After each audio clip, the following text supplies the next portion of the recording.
Ako, ano na ako nasa media na. Kahit pa paano. Actually, ang dami kong pinagdaanan.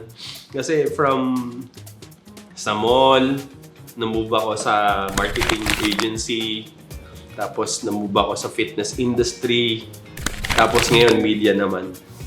Ngayon media na ako. So far, okay naman. Na-enjoy ko naman yung trabaho ko. Actually, itong setup na to ako. Ano ba trabaho mo? Ano nang trabaho mo? Yung trabaho ko yun, ako ang parang nag-cater ng ano. Kasi nung nag-COVID, doon ako nag-start sa company na to eh. Ako yung nag-cater ng mga webinar, online class. Okay. Kasi hindi uso face-to-face nun eh. So nung time na yon, na-hire ako dito sa company na to para gawin yun. Kasi nga, dati ako sa media. Videographer, ganyan, photographer sa mga events.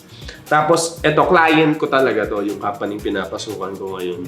Before, parang freelance ko lang sila. And then, they decided to put up a studio na gagawin yon na mag-cater ng mga webinar. Kasi nga, puro online nun eh. So, yun yung trabaho ko ngayon. And siguro turning 4 years na sa September sa kanila. Before this, freelance talaga ako. Alam mo yun, parang sa mga events sa labas, ganyan. Bihira kami sa mga wedding sa mga corporates madalas. Corporate events, no? Hindi ko naman talaga ito ang profession ko nung punta ako dito. Pagka parang hindi ito talaga yung trabaho ko. Hobby ko lang siya. Nung sa tingin ko maganda yung pera, sinubukan ko. Kasi wala na rin medyo nahihirapan na ako sa fitness industry that time. Ano ka dati? Parang... Instructor ka ba? Instructor ka ba? Gym Hindi. instructor ka ba Hindi ako dati? instructor. Ano ako dati? Yoga instructor. Membership consultant. Ako yung nagbebenta ng membership. Ano bang tinapos mo kay Marcus? IT. Computer engineering. Malayo, di ba? As in, layo yun talaga. pag nag-abroad. From siguro na bago ako umalis ng Pilipinas, IT talaga ako. Bago ako mag-move dito. Unluckily, ang una kong trabaho, alam mo ano una kong trabaho? Ano? Security guard. Saan? Sa Dubai Mall. Alam niyo yan? Hindi niya As in, alam. as in Hindi, challenge. Kumbaga, nag-start talaga ako dito. As in, ang layo sa profession ko. Pero for the sake of, kasi may pangarap ako, ayoko nang maging komplikado lahat. In-embrace ko, kumbaga, for like 12 months. Then nag-decided ako mag-resign, mag-quit doon sa trabaho. Kasi hindi ko talaga kaya, hindi ko naman kasi talaga linya yun. And then nag-move ako sa advertising company as a marketing. Part ako ng marketing media. And then, hindi rin maganda nangyari kasi hindi ko kasundo yung supervisor ko. Dumating sa point na halos kamuntik na talaga kami mag-away. So, in that moment, umakyat ako sa taas. Sir, I quit. Alis ako. Pero mabigat. Kasi syempre parang, alam mo yun, for the last, isang taon mahigit, walang nangyayaring maganda. Ayun, and then, nag-move ako sa fitness industry. Sa fitness industry, yun, gumanda yung kahit papano. Yung pera, yung career, nagkaroon ng buhay ba. Parang, okay pala. Parang, okay pala sa akin ng Dubai. And then, nung hindi naging okay yung fitness industry, hanap ako ng paraan, hindi na kumikita Kasi syempre, sales ka It's all about money At the end of the day, kailangan may benta ka. Ang hirap. Dumating sa point na talagang wala na, mahirap na. Nagtatawag na ako ng santo para na makabenta. Ayoko ng ganito. Sabi ko, nai-stress ako. Lipat ako. Doon ako nag-move sa media. Yun yung ako ngayon. Yan. So, yun. Photographer, videographer sa university, tsaka hospital. Ito yun, yung setup na yun. Sige, Marv dyan. Hindi, lang din talaga siguro. Tiyaga lang. Sipag at tiyaga. Pre, lupit. Isang production ka na talaga, pre. Oo, pre. Ako sa'yo, marketing. Tatanungin mo pa yung security pa lang, pre. Kaya nagulat ako. Sumpa yun, promise. Pero pasasalamat Ano talaga yung sa weapon mo nun? Batuta? Dito Wala. Hindi mo kami mapagkakamal ng security nun, bro. Kasi naka-coat and tie kami. Di ba sa Dubai Mall ganun Naka-coat and yung tie, tapos meron lang kami Mga agent. dito. Oo. Parang merit Men in badge black. lang kami. Men in Black. So guys, pag hinire niyo si Marvin, alam niyo na makukuha niyo. May security na, may director na, may videographer na, lahat. All in one. Uy, IT talaga ako, IT. Galing. Yun lang. Kasi masaya naman ako ngayon. Ito paano. Ikaw, Mark, ano ba? Kumusta naman? Ano ka na ngayon? Ako naman, Suma? since nga sa Saudi ako nag-start, ang hirap talaga, bro. May pit dun no? So, I mean, ibang bansa siya, pero in a way, Middle East pa rin eh. So, paglapag pa lang nung eroplano, December 31, 2015 yun eh. Excited New pa Year. kami. Excited kami nun kasi sabi namin, tara, nood tayo fireworks. Walang fireworks.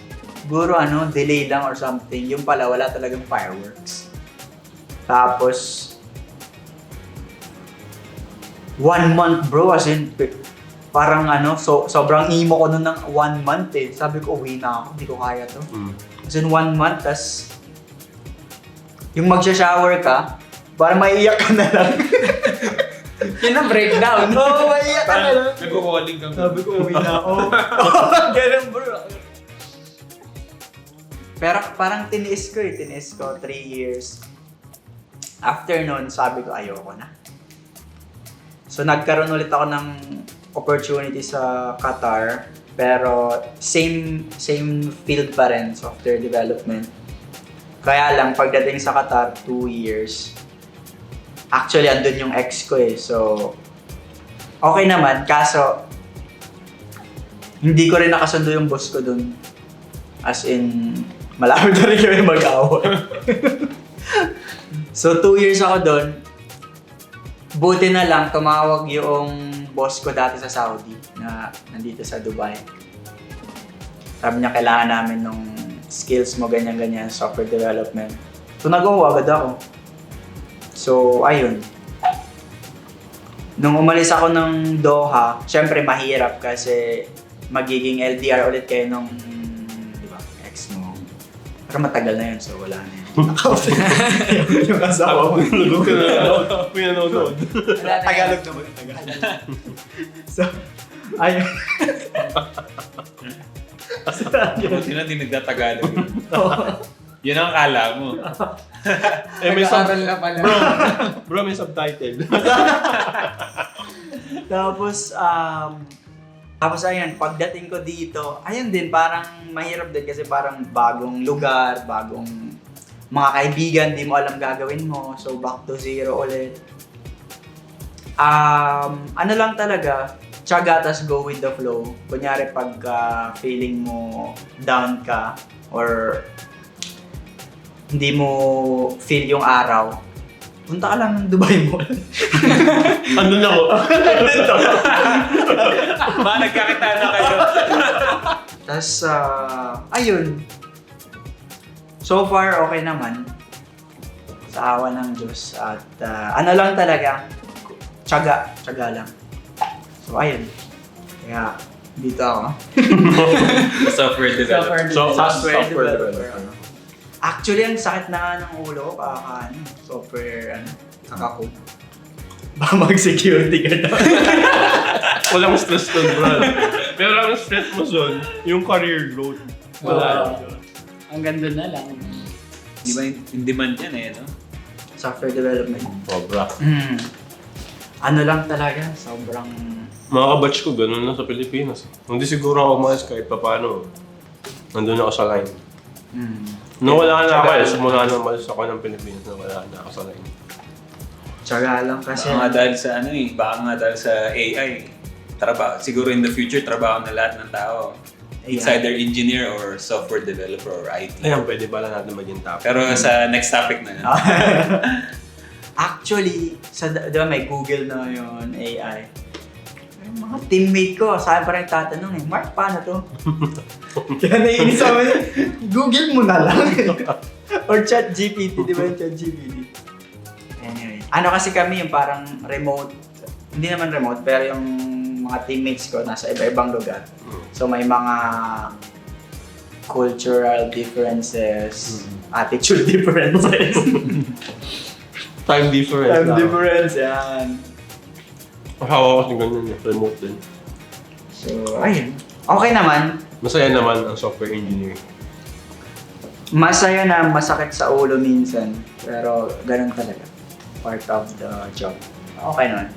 Para sa mga hindi nakakaalam, December 2023 kasi ako andito. So, ilang months pa lang ngayon. Diba? 2 months. So, kasi before, pumunta na ako dito, bakasyon, ganun. Pero before sa Pilipinas, yun nga, nag-stop ako mag-aral. Undergraduate ako, BS Bio. So, pre-med dapat ako. Med course. Tapos, in-stop ko kasi nagkaroon ng financial problem. Tapos, mas pinurso ko yung career. Which is, doon na ako kumita ng pera. Tapos, doon ko na din nakita yung growth ko. Tapos hanggang sa, syempre, yun lang din yung mahirap sa career ko bilang content creator or artista before sa Pilipinas. Hindi natin alam kung hanggang kailan. So yun nga, nag-stop na ako ng pag-aaral. Tapos nagdire-diretso yung pagiging content creator ko. Tapos sumasideline din ng pag-artista. Tapos after nung 2 years ng dire-diretso ng career ko sa Philippines, parang na-realize ko nga na parang ang hirap pagka yung plano mo is yung pang-future. So parang hindi ko siya nakikita as magiging stable na work ko until sa future ko. Ganun. So, parang ngayon, hindi ko talaga alam kung saan pa patungo tong buhay ko dito sa Dubai. Kasi 2 months pa lang ako dito and as of now, social media content creator pa din ako dito sa Dubai. Tinutuloy ko pa din siya. Tinatry ko kasi baka mamaya para sa'yo pala talaga yun. para sa akin pala talaga yung pagiging content creator, kailangan ko lang mag-explore pa. Malay mo, mag-work. Diba? Malay Malay mo. natin mag-work. Kasi based nga sa mga nakwento nyo, parang lahat talaga kayo dumaan sa mahirap talaga sa una. So yun, kinakabahan ako. Pero sana. And yun lang. As in, sobrang ikli lang talaga nung akin. Kasi yun, 2 months pa lang ako dito sa Dubai. Malalaman niyo yan soon. So excited ako kung ano man yung magiging resulta ko dito sa Dubai. Louie. Good luck sa'yo. Good luck. Good luck. Kaya mo yan, huwag kang kabahan. Oo, Enjoy mo lang yung Kain ka ng process. 3 beses sa isang araw. Yun ang mahalaga. Karak, make it 1 dirham again. Louie. Ako naman, tinapos ko kasi nung college is sa hospitality. So basically parang yun nga, sa service. Tapos pagpunta ko dito sa Dubai, sa hotel ako na bumagsak. So, paano ba? Siguro mga 7 to 8 years din ako nga sa hospitality, sa mga hotel. Ganun. So yan, nag-work ako sa Atlantis, The Palm, Caesar's Palace. Yan, tumagal naman ako doon. Pero yun pala, hindi pala ako, hindi diretsong, years na sa hospitality. So parang 3 years sa Atlantis, tapos umuwi muna akong Pilipinas. Tapos, nag-try ako mag-business, yung nauso yung mga food park, mga gano'n. Which is actually, maganda yung kinalabasan nun sa akin. Yun nga lang kasi pinabayaan ko. So, yun. Time. Time. Kailangan mo na buhol siya ng Hindi, time. parang basta parang lesson learned eh. Parang, kasi diba usually pag nag-start ka mag-business, mahirap sobra, parang gano'n. Tapos mag-fail ka muna, ganyan. Pero sa akin kasi, siguro dahil din inaral ko din yung business. So, naging successful agad. Tapos siguro hindi ako wala akong masyadong, guidance or wala akong masyadong sinundan na parang yung, nag-start ako ng isang stall, tapos wala pang 1 taon, Actually, 1.5 lang ako nasa Pilipinas, pero nagkaroon ng 3 stall sa iba-iba. As di pa ako marunong yung sa una ko lang, hindi pa ako marunong nun mag-accounting talaga. Natuto lang ako. Tapos, nung mag-open na ako ng pangagad, doon ko lang nakita na, uy, grabe pala yung kinita ko nung una. Na kaya ko pa mag-open ng pangalawa, pangatlo. Pero yun nga, napabayaan ko, like, alam mo yan, in-enjoy ko, parang gano'n. Tapos hindi ko na binomonitor, hindi na nag-grow yung business, basically. Hanggang sa nag-close na lang. Masyado ko naging confident, kumbaga. Parang in-enjoy ko, gano'n. Tapos, ayun, binaka pa naman ako ng family ko. Kasi nga, hindi masyado maganda yung nangyari sa akin. So, bumalik ulit ako dito kasi nga may experience na ako sa hospitality. So, madali naman ako nakabalik agad. Tapos, pero parang parang nakukulangan na ako, parang feeling ko hindi para sa akin talaga. Actually, sa college, gusto ko talaga architecture. Para lang kasi sa UST ako, parang maganda yung architecture, ganun. Tapos, parang mamimili kasi di ba ng mga 2 option. Tapos sabi sa akin, kunin mo na lang yung tourism, ganun. Para lang makapasok at 1 year, lipat ka na ulit. Nung nakapasok na ako, kasi nasa waitlist na ng architecture, di ako napasok basically doon sa architecture. So, pumasa ako sa tourism, tapos wala na, nag-iba na yung isip ko na gusto ko na lang makatapos. Pero nasa isip ko na pwede, kahit nung matanda ako, kung gusto ko talaga ng architecture, pwede pa rin bumalik mag-aaral. Parang magiging hobby ko na lang. Kasi yung father ko engineer, so parang nung bata ako siguro, nakikita-kita ko mga construction, ganyan. Kung ano-ano. Haba na ng kwenta ko. Okay lang yan. So yun. So napasok na akong UST, pero yun, tinapos ko na lang pag yung studies ko, parang kapag-work na agad. Tapos, ayun, kaya bumagsak ako sa hospitality. Tapos yun yan, parang na-realize ko parang hindi talaga para sa akin yung work. Parang naghanap ako ng ibang option. Tapos I came across to this one quote. Parang naging viral din siya sa online. Siguro nakita nyo rin. Yung quote about water bottle. Ano yan? Sige, parang pinost siya ng mga parang NFL or football player ba yun? Tapos naging viral siya, pati mga basketball or collegiate or whatever. Pinost din.